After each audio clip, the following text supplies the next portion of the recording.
हे दोस्तों, 3 घंटा का मूवी देखने पे किसी को कोई प्रॉब्लम नहीं होता, but 2 hour continue full concentration के साथ पढ़ नहीं पाते।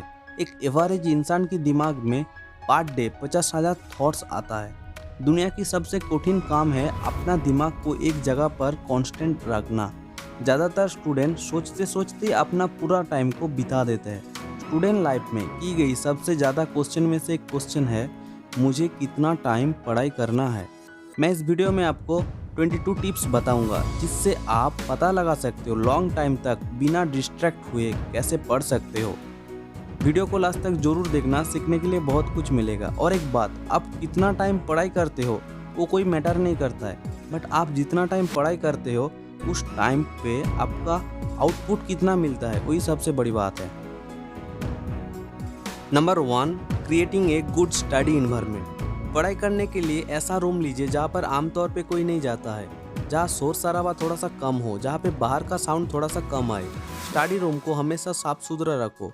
एक पॉजिटिव रूम आपको एक पॉजिटिव माइंडसेट प्रोवाइड करता है। फॉर एग्जाम्पल, जब आप मंदिर पे जाते हो उधर इन्वायरमेंट ही ऐसा होता है जहाँ पे आप खुद को शांत महसूस करते हो और हैप्पी फील करते हो, क्योंकि मंदिर का इन्वायरमेंट कुछ अलग है और मंदिर का इन्वायरमेंट ऐसा ही बनाया जाता है। बट जब आप रेल स्टेशन पे जाते हो उधर शोर शराबा थोड़ा सा ज़्यादा आता है, इसलिए आप थोड़ा सा अच्छा फील नहीं करते हो। उस तरीक़ा से आपका रूम को भी इन्वायरमेंट अच्छा होना चाहिए, क्योंकि जब रूम का इन्वायरमेंट अच्छा होगा तभी आपका कंसंट्रेशन, आपका फोकस एक जगह पे आएगा और आप अच्छे से पढ़ाई कर पाओगे। Number 2, make a morning routine. सुबह जल्दी उठो और पूरा दिन का प्लानिंग कर लो। पूरा दिन में आपको क्या क्या करना है उसका एक लिस्ट पहले ही बना लो। ये मॉर्निंग का प्लानिंग आपको पूरा दिन बिजी रखेगा और हर एक काम को सही से करने के लिए हेल्प करेगा। ये लिस्ट आपको पॉजिटिव रखेगा और मोटिवेट करेगा। अपना पूरा दिन को कैसे यूज़ करना है, मतलब टाइम मैनेजमेंट फॉर स्टूडेंट, इस वीडियो को आप जरूर देखना। आई बटन पे उसका लिंक दिया हुआ है। सुबह का टाइम सबसे ज़्यादा इम्पोर्टेंट है। इस टाइम को आप जैसे यूज़ करोगे आपका पूरा दिन ऐसा ही चलेगा।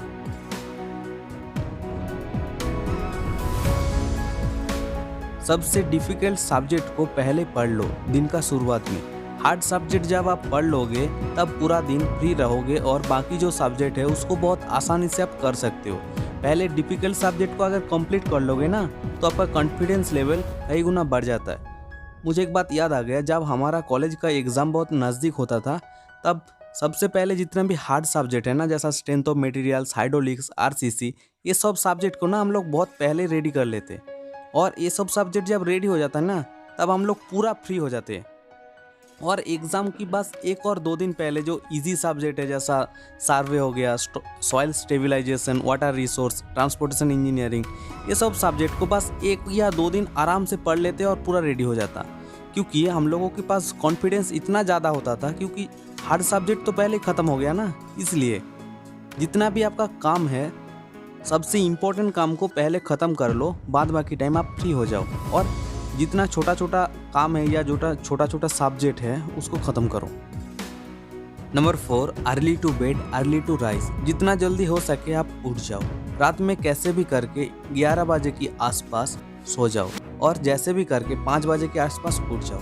आपका काम रहे या ना रहे, जल्दी उठना चालू कर दो, ये आपका बाद में जाके बहुत काम का आएगा। नंबर 5, एक्सरसाइज और मेडिटेशन। दिन का शुरुआत हमेशा एक्सरसाइज और मेडिटेशन से ही करो, क्योंकि एक्सरसाइज और मेडिटेशन से जब आप पूरा दिन चालू करोगे ना तो पूरा दिन ही आपका अच्छा से जाएगा। Number 6, make a study plan. आपको कितना टाइम पढ़ना है, कितना टाइम सोना है और कितना टाइम सोशल मीडिया पे देना है और कितना टाइम आपको बाहर घूमना है या खेलना है, ये सब का टाइम पहले से फिक्स्ड कर लो। ये बात सुन के थोड़ा सा अनकंफर्टेबल लगेगा, फिर भी आप प्लानिंग करके रखो, क्योंकि प्लानिंग करके सामने जब जाओगे ना तब ये सब चीज़ आराम से एक रूटीन के अंदर आ जाएगा और आप खुद धीरे धीरे रिस्पॉन्सिबल बन जाओगे। देखिए, सबसे इम्पोर्टेंट जो चीज़ है रिजल्ट, ठीक है। आप रिजल्ट कैसे करते हो वो कोई मैटर नहीं करता है, बट आप इस प्रोसेस को जब फॉलो करोगे ना तो एक अच्छा इंसान बन जाओगे। Number 7, sit in a chair not on bed. एक सर्वे में पाया गया, जब आप स्टडी पे बैठते हो तब नॉर्मल टाइम से कई गुना ज़्यादा आपको नींद लगता है। आप खुद नोटिस किए होंगे। और जब आप बेड पे पढ़ने के लिए बैठते हो ना और भी तेज़ी से आपको नींद आता है, क्योंकि बेड हर किसी को कंफर्ट प्रोवाइड करता है, इसलिए नींद आ जाता है। इसलिए हमेशा चेयर पे पढ़ने के लिए बैठो और अपना बेड से अपना चेयर कम से कम 5 से 10 फुट दूर होना चाहिए। Number 8, avoid heavy meals. ज़्यादा खाना शरीर के लिए अच्छा नहीं होता। ज़्यादा खाने से आपको बहुत जल्द नींद आ जाता है। Eating extra heavy foods make you mentally weak. Number 9, drink more water. ज़्यादा पानी पीने से आपका कंसंट्रेशन पावर पहले से बढ़ जाता है और आप खुद फ्री महसूस करते हो। Drinking water makes you physically and mentally strong. Number 10, it's more vegetables. Vegetables brain के लिए सबसे अच्छा होता है। वेजिटेबल आपको जितना एनर्जी प्रोवाइड कर सकता है, दुनिया का कोई भी खाना आपको उतना एनर्जी प्रोवाइड नहीं कर सकते और वेजिटेबल्स हर एक इंसान के लिए सबसे इम्पोर्टेंट है। Number 11, do not read difficult topic in night. रात में आपका प्रोडक्टिविटी बहुत कम होता है, इसलिए रात में डिफ़िकल्ट सब्जेक्ट या डिफ़िकल्ट जितना भी प्रॉब्लम रिलेटेड सब्जेक्ट है उनको आप अवॉइड करो।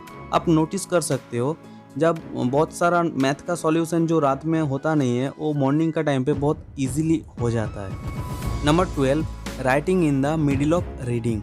राइटिंग बहुत इम्पोर्टेंट होता है। पढ़ना और लिखना दोनों ही इम्पोर्टेंट है। आप पूरा टाइम पढ़ नहीं सकते हो, इसलिए बीच बीच में कंसंट्रेशन को वापस लाने के लिए आप लिख सकते हो। Number 13, makes a vision. बड़ा होकर आप जो बनना चाहते हो उसके साथ अपना स्टडी को कनेक्ट कर दो। जब विजन क्लियर होगा तब आप मेंटली स्ट्रांग बन जाओगे और ये विजन आपको एक रीजन क्रिएट कर देगा जिसकी हेल्प से आप आगे बढ़ सकते हो और आराम से पढ़ सकते हो। Number 14, zero distraction. पढ़ाई में 100% फोकस करना है तो हर एक डिस्ट्रैक्शन से खुद को बचाना है। एक सर्वे में पाया गया एक average student 3 to 5 hours social media पे टाइम देता है। अगर आपके पास 10 मैसेज आएगा तो मैं गारंटी के साथ बोल सकता हूँ आप 5 मैसेज जरूर चेक करते होंगे। इसकी वजह से क्या होता है, आपका फोकस बार बार घटता है और फिर से जीरो हो जाता है और फिर से आपको चालू करना होता है। Number 15, single tasking. जब आप एक काम से दूसरा काम पे जाते हो तब आपका दिमाग पहला काम पे कुछ देर के लिए रह जाता है। इस तरीक़ा से जब आप बहुत सारा सब्जेक्ट को एक साथ पढ़ाई करते हो या पढ़ाई करना चालू कर देते हो तब आप अपना 100% फोकस कोई भी सब्जेक्ट पे नहीं दे पाते हो। मल्टीटास्किंग से कोई भी काम अच्छे से होता नहीं है। इसमें कोई भी काम का या कोई भी सब्जेक्ट जब आप पढ़ते हो उसका क्वालिटी डाउन हो जाता है। Number 16, extend period of times. आप पहले दिन ही 100% कॉन्सेंट्रेशन के साथ पढ़ाई कर नहीं पाओगे। पहले आप ओनली 30 मिनट का ऊपर फोकस करना चालू कर दो। पहले आप सिर्फ 30 मिनट स्टडी के ऊपर फोकस करो और इस 30 मिनट ओनली पढ़ाई पे ही फोकस करो। बाहर की एक भी टेंशन या डिस्ट्रैक्शन आपके अंदर नहीं आना चाहिए। इस तरीक़ा से 30 मिनट, उसके बाद 45 मिनट और 1 घंटा, इस तरीक़ा से आप छोटा छोटा स्लोली आपका कंसंट्रेशन पावर को बढ़ा सकते हो। Number 17, use body language. पढ़ते टाइम रोबोट की तरह मत बैठे रहना, क्योंकि जब आप रोबोट की तरह बैठ जाओगे ना तब आपका कंसंट्रेशन घट जाएगा। पढ़ते टाइम अपना हाथ का यूज़ करो और बॉडी का भी यूज़ करो, क्योंकि बॉडी का और हाथ का जब आप यूज़ करोगे ना तब आपका माइंड का एक पॉजिटिव इफेक्ट पड़ेगा और आप खुद एक्टिव हो जाओगे और उस सब्जेक्ट के ऊपर आपका कंसंट्रेशन फिर से वापस आ जाएगा। Number 18, study with regular breaks. 40 to 50 minutes छोड़ के खुद को ब्रेक दो, क्योंकि दिमाग कांस्टेंट एक काम कर नहीं पाता है। एक नॉर्मल फ़ोन ज़्यादा टाइम अगर आप यूज़ कर लोगे ना तो फ़ोन भी हैंग हो जाता है और फ़ोन को रिस्टार्ट करना पड़ता है। इस तरीक़ा से ब्रेन को भी रिस्टार्ट करना बहुत ज़्यादा ज़रूरी है। इसलिए स्कूल, कॉलेज, हर एक जगह पे 1 घंटा की क्लास होता है, उसके बाद 5 या 10 मिनट का ब्रेक होता है। Number 19, put all the reading things in one place. पढ़ाई रिलेटेड जितना भी चीज़ है वो एक रूम की जगह पे अवेलेबल होना चाहिए, जैसा बुक, कॉपी, पेन, वाटर बोतल etc। ये सब चीज़ एक जगह पे रहेगा तब आप अच्छे से पढ़ाई कर पाओगे और आपको बार बार उठना नहीं होगा।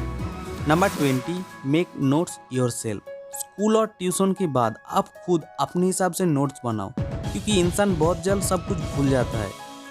आप अगर स्टडी छोड़ दोगे तो 4-5 मंथ, 1 साल बाद पहले जो चीज़ पढ़े हो ना सब कुछ ऑटोमेटिक भूल जाओगे। इसलिए स्टडी का नोट्स बनाओ। अगर आप नोट्स बना लोगे तो 2-3 दिन बाद अगर उस सब्जेक्ट को आप फिर से पढ़ोगे और वो नोट्स एक बार देख लोगे ना, तो आपका कंसंट्रेशन पावर फिर से वापस आ जाएगा और आप 100% फोकस के साथ उस सब्जेक्ट को बहुत आसानी से रीड कर सकते हो। Number 21, set some tips to worry. जब आप पढ़ाई करने के लिए बैठते हो और आपका मन नहीं बैठता है, तब आराम से सोचो, अगर आप फेल कर जाओगे तो क्या होगा, आपका फ्यूचर क्या होगा, आपका पेरेंट्स क्या सोचेगा, आपका पेरेंट्स का रेस्पेक्ट कहा जाएगा। देखो, रिजल्ट और ग्रेड से आपका फ्यूचर कभी डिफाइन करता नहीं है। फिर भी जब आप ये सब वरी की सिचुएशन सोचोगे ना, तब खुद थोड़ा सा डर जाओगे और फिर से पढ़ाई करना चालू कर दोगे। Number 22, staying motivate.